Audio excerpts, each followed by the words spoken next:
Okay, meteorologist Cesar Cornejo joining us now. I got a couple thoughts. One, old school alarm clocks, they're a lot of fun. Right. And two, speaking of time, it's time for winter to be over. That's my thought. Anyway.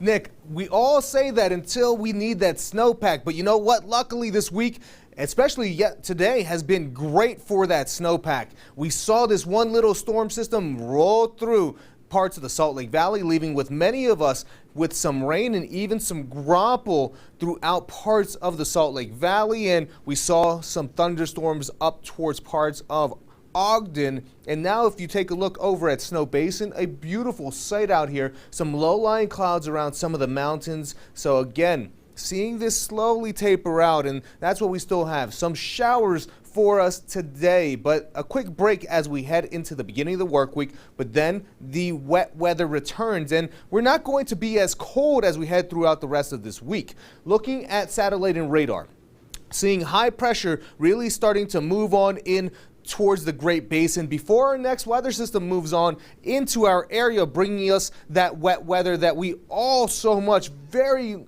much need, but again, kind of gets a little repetitive.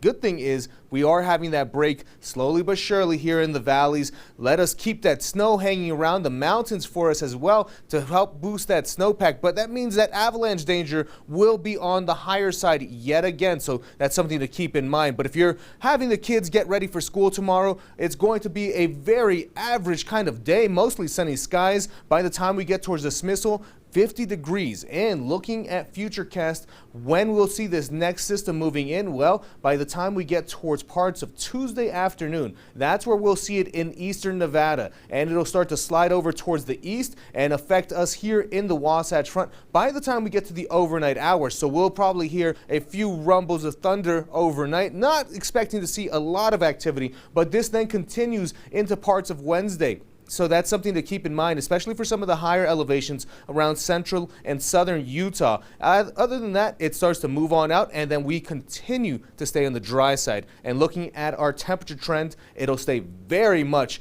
right there on average for this time of year. Looking at our regional forecast for tonight and tomorrow, temperatures will be in the 20s and 30s, but then 50s and 60s for many areas such as St. George, and that's where we'll stay around for the next few days, even getting close to 75 degrees by the time we get to Tuesday. And then for the Wasatch Front, again, seeing some of that wet weather, nice warm day on Tuesday before the showers move in, and then slowly drying out for us heading into the weekend. Nick, over to you.